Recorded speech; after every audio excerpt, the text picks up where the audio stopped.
Okay, ji, Bismillahirrahmanirrahim. My name is Mohammad Awais Karni and you are watching lectures by AQ. अच्छा जी, तो आज की इस lecture की सीरीज़ में हम डिस्कस करते हैं ज़रा प्लाटो को, कि प्लाटो की जो थ्योरी थी, प्लाटो की जो स्टेट से रिलेटेड जो थ्योरी थी, प्लाटो स्टेट ऑफ जस्टिस, तो उसके बारे में कि वो कहाँ से उसकी ओरिजिन हुई, क्या हालात थे, बैकग्राउंड क्या था, क्यों प्लाटो ने जो है वो अपनी एक स्टेट के बारे में थ्योरी पेश की, तो इसको आज डिस्कस करते हैं। सबसे पहले तो प्लाटो ने 427 से 347 उसका जो टाइम पीरियड है, तो वो 427 से है 347 BC तक।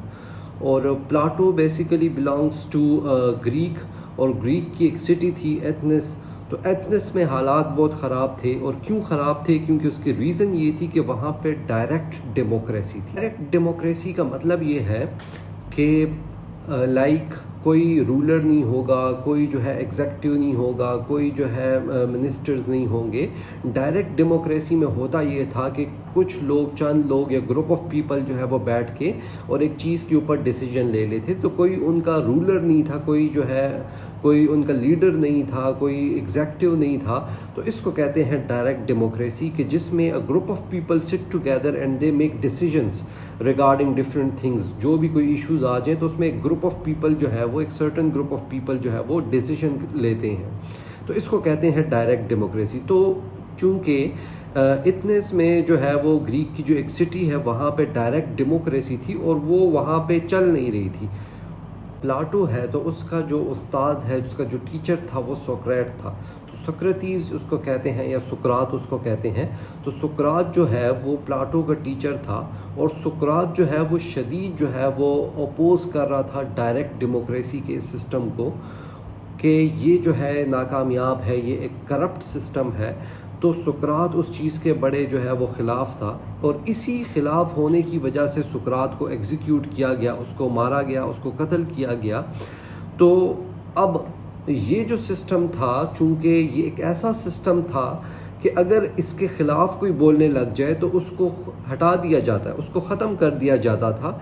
इसी चीज़ को नज़र में रखते हुए प्लाटो ने जो है वो अपनी जो है आइडियल स्टेट की एक थ्योरी पेश की, थ्योरी ऑफ जस्टिस पेश किया, कि ये कैसा सिस्टम है ये डायरेक्ट डेमोक्रेसी। और डायरेक्ट डेमोक्रेसी को क्रिटिसाइज़ किया कि ये कैसा सिस्टम है कि जिसमें अगर एक बंदा जो है वो उससे जो है वो एग्री ना करे तो उसको हटा दिया जाता है, उसको कत्ल कर दिया जाता है।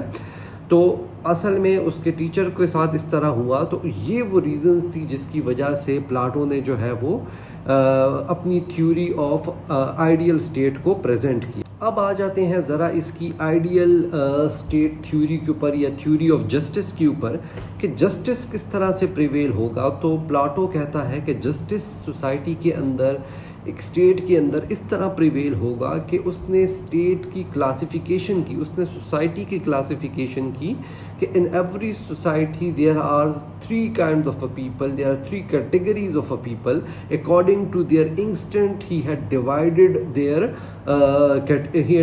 The categories of a people.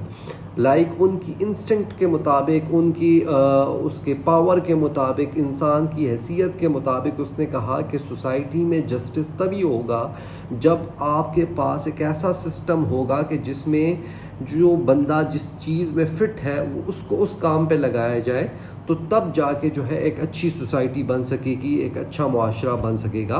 तो इसको उसने नाम दिया थ्योरी ऑफ जस्टिस का।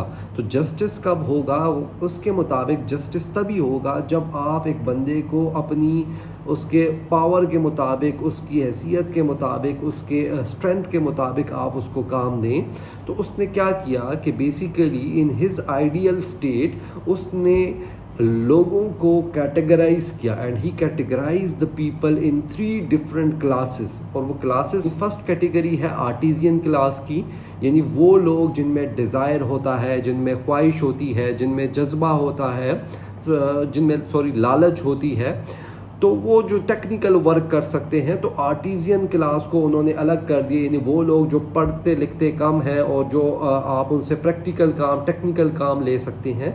और वो लोग ज़्यादा पढ़े लिखे नहीं होते, ना उनमें कोई करेज है, ना वो जो है वो कोई ब्रेवरी है, तो उसको डाल दिया आर्टिजियन क्लास में। दूसरी क्लास उसने बनाई करेज, یعنی وہ لوگ جن میں جذبہ ہے، جو موٹیویٹڈ ہیں، جو بہادر ہیں، جو جنگ کر سکتے ہیں، تو ان کو ڈال دیا بھائی کریج والی کلاس میں، یعنی وہ لوگ سولجرز بنیں گے، آرمی ان میں سے آئے گی.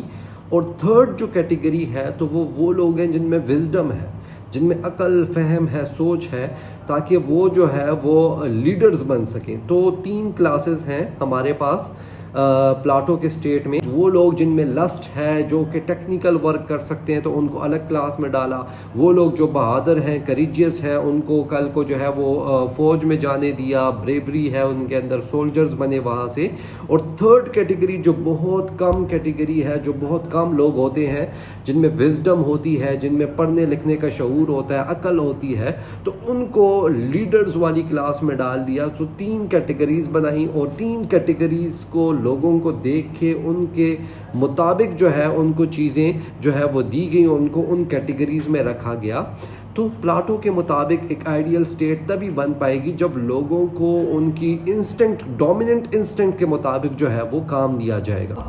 اس چیز کو سمجھنے کے لیے in order to know which instinct is dominant in a person, اب پلاٹو نے کیا کیا کہ ہمیں کیسے پتا چلے گا بھائی کہ کس بندے میں کون سی انسٹنکٹ جو ہے وہ زیادہ ڈومینیٹ کر رہی ہے، کیا وہ آرٹیزین کلاس میں آ رہا ہے، کیا اس میں کریج ہے، کیا اس میں وزڈم ہے، یہ کیسے پتا چلے گا. For that purpose so he presented a theory of education, یعنی ایجوکیشن کو اس نے اسٹریس دیا کہ جب ہم تعلیم پرووائڈ کریں گے تو ایجوکیشن حاصل کرنے کے بعد جو ہے وہ ہمیں پتا چل جائے گا کہ کون سے بندے میں کون سی انسٹنکٹ جو ہے وہ ڈومینیٹ کر رہی ہے. فار ایگزامپل ایک بندہ پڑھنے لکھنے والا ہے تو وہ پڑھے گا، ایجوکیشن حاصل کرے گا، اور اس طرح سے آگے جاتا جائے گا، ترقی کرے گا. اب وہ لوگ جن میں خواہش ہے، جن میں لالچ ہے، تو وہ جو آرٹیزین کلاس ہیں تو وہ نہیں پڑھیں گے، وہ اپنی ادھر بیسک ایجوکیشن حاصل کر کے وہ نیچے ہی رہ جائیں گے، وہ ایگزام پاس نہیں کر پائیں گے. تو اس نے ایک ایجوکیشن سسٹم دیا، ایک ایجوکیشن سیٹ اپ دیا کہ اس ایجوکیشن کے بعد ہی ہمیں پتہ چل جائے گا کہ کس بندے میں کون سی انسٹنکٹ جو ہے وہ ڈومینیٹ کر رہی ہے. تو اس کے مطابق اب ایجوکیشن جو ہے، جو ایجوکیشن سکیم پلاٹو نے پریزنٹ کی، وہ 3 کیٹیگریز میں اگین ڈیوائیڈ ہوتی ہے. فرسٹ کیٹیگری سٹارٹ ہوتی ہے ایجوکیشن کی فرام دا برتھ، جو کہ فرسٹ سے لے کے، جو کہ 1 سے لے کے 18 ایئرس تک ہر وہ بچہ جو پیدا ہوتا ہے اسٹیٹ کے اندر، تو اس کو وہ بیسک ایجوکیشن دی جائے گی. اور کس طرح دی جائے گی؟ تو اسٹیٹ جو ہے وہ ایک مدر کو اپوائنٹ کرے گا، اور وہ مدر جو ہے وہ اس کی براٹ اپ کرے گی، اور اس کو اسٹیٹ کے حوالے سے، اس کو اپنے کلچر کے حوالے سے، اور اس کو ڈفرینٹ ایجوکیشن کے بیسکس جو ہے وہ سکھائے گی. تو پہلی جو کیٹیگری ہے یہ والی ایجوکیشن جو ہے وہ یہ تمام کے تمام سب لوگ جو ہے وہ اسٹیٹ کے اندر جتنے بھی لوگ ہیں وہ حاصل کریں گے. اور کیسے حاصل کریں گے؟ کہ وہ اپنے پیرنٹ سے نہیں، بلکہ اسٹیٹ ان کے لیے ایک مدر کو اپوائنٹ کرے گی، جو کہ تو وہ جو اسٹیٹ اپوائنٹڈ مدر ہے تو وہ ان کو بریوری کے قصے سنائے گی، ان کو وہ میوزک سنائے گی جو کہ ان کو اسٹیٹ سے لائلٹی پیدا کر سکیں، ان کی اسٹیٹس کے بارے میں ان میں جو ہے وہ جذبہ جنون بار سکیں. اور اس طرح کے ڈفرینٹ بیسک چیزوں سے وہ مدر جو ہے وہ ان کو ایجوکیٹ کرے گی. تو یہ ایجوکیشن جو ہے وہ 1 سے لے کے 18 ایئر تک کنٹینیو رہے گی. اس کے بعد اب ایک ایگزام ہوگا. So this was basically the first stage of the education scheme, جو کہ سب کے لیے مینڈیٹری ہے. اب جب ایگزام ہوگا تو وہ لوگ جنہوں نے جو کچھ ایجوکیشن حاصل کی ہے، اگر وہ ایگزام کلیئر کر دیتے ہیں، so they will be sended to the next phase. اور وہ لوگ جو کہ ایگزام فیل کر دیں گے، جنہوں نے وہ لائلٹی کے قصے وغیرہ، وہ سانگز وغیرہ، وہ بریوری کے قصے، وہ چیزیں نہیں کی ہوں گی، تو وہ اٹ مینس کہ they are the artisan class, they are the lower class, یعنی ان کو پڑھنے لکھنے کا شوق ہی نہیں ہے، تو ان کو جو ہے وہاں پہ آرٹیزین کلاس میں ہی رکھ دیا جائے گا، اور بعد میں ان سے ٹیکنیکل ورک، لیبر ورک اور اس طرح کی چیزیں جو ہیں وہ لی جائیں گی. تو اس طرح سے ہمارے پاس ایک کیٹیگری آ جائے گی. اب سیکنڈ کیٹیگری میں they will be taught philosophy, science, maths. اب ان کو basic and that will be from 21 to 35 years of age. اب اس میں یہ لوگ آ گئے جنہوں نے فرسٹ اسٹیج کے ایگزام کو کلیئر کیا. اب ان کو جو ہے بریوری، سولجر، کریج، یہ چیزیں ٹریننگ وغیرہ ملٹری دی جائے گی. اور اس میں 21 سے لے کے 35 ایئرز تک جو ہے ایج، یہ جو ان کا ٹائم پیریڈ ہے، تو اس دوران ان کو یہ چیزیں سکھائی جائیں گی. اب اس کے بعد پھر ایگزام ہوگا. اب وہ لوگ جنہوں نے ایگزام کو کلیئر کر دیا तो they will be send to the next class and that is the higher class, जिसमें बहुत कम लोग जाएंगे जो पढ़ने लिखने वाले होंगे, जो फिलॉसफी को समझते होंगे, जो मैथ साइंस इन चीज़ों में इंटरेस्ट रखते होंगे.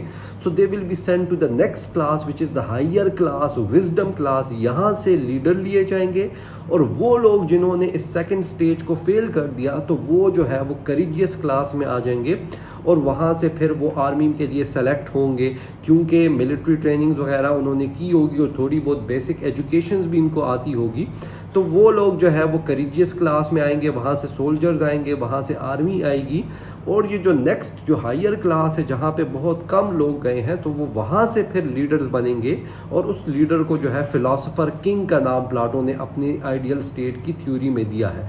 तो यहाँ से अब जो है आपके पास लीडर आएंगे जो कि लीड करेगा. तो इस तरह से सोसाइटी की कैटेगराइजेशन की है ताकि सोसाइटी में जस्टिस आ सके. इसी तरह प्लाटो ने जो है वो थ्योरी ऑफ कम्युनिज्म भी दिया है, लेकिन that is for the two upper classes, that is the soldier यानी जो करेजियस क्लास है और जो विजडम वाली क्लास है जिसमें फिलोसोफर किंग है.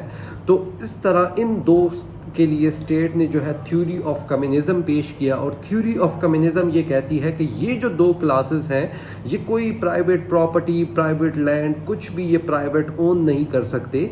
बिकॉज अगर ये लोग प्राइवेट प्रॉपर्टी और प्राइवेट लैंड और इन चीज़ों में लग गए तो ये फिर अपने सेल्फ इंटरेस्ट के लिए काम करेंगे, ये मुल्क के लिए, स्टेट के लिए काम नहीं करेंगे. That is why the state will provide them the private land, private property और इस तरह की चीज़ें स्टेट इनको प्रोवाइड करेगी. ये खुद कोई चीज़ ना किसी चीज़ के ओनर होंगे ना किसी चीज़ को ले सकेंगे, ताकि इनका सेल्फ इंटरेस्ट जो है वो अपना प्रॉपर्टी बनाने में ना लग जाए, लैंड को कब्जा करने में ना लग जाए, अपनी जायदादें बनाने में ना लग जाए, ताकि ये स्टेट पे इनका फोकस हो, ये स्टेट के लिए काम कर सके.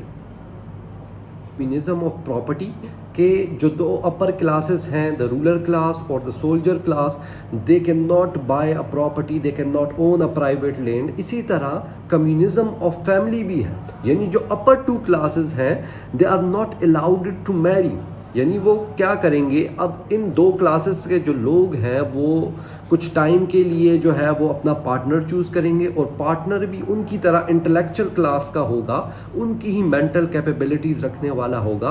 वो उसके साथ मैटिंग करेंगे, उसके साथ जो है कुछ टाइम स्पेंड करेंगे. And as soon as she got pregnant, जैसे ही पता चले कि भाई अब बच्चा होने वाला है तो उनको अलग कर दिया जाएगा. और जब बच्चा पैदा होगा तो वो जो है वो स्टेट की मलकियत होगा, वो उनकी मलकियत नहीं होगा. स्टेट हायर्ड मदर जो होगी वो उसकी एजुकेशन, जिस तरह से वो फर्स्ट स्टेज आ जाता है तो उसकी तरबियत करेगी, उसको उस तरह फोक सॉन्ग्स और मिलिट्री और ये सारी ट्रेनिंग वगैरह जो है वो स्टेट हायर्ड मदर करेगी. दैट मीन्स कि फैमिली, कम्युनिज्म ऑफ फैमिली का मतलब ये है कि वो अपनी फैमिली भी नहीं रख सकते, बिकॉज अगेन वहाँ पे सेल्फ इंटरेस्ट की बात आएगी, वहाँ पे उनका फोकस जो है वो बच्चों की तरफ होगा, उनकी ग्रूमिंग की तरफ होगा, तो वो स्टेट के लिए काम नहीं कर पाए. दूसरी जो बात है वो ये है कि अगर बच्चा कोई डिसेबिलिटी के साथ पैदा हो जाता है तो उसको स्टेट एग्जीक्यूट करेगी.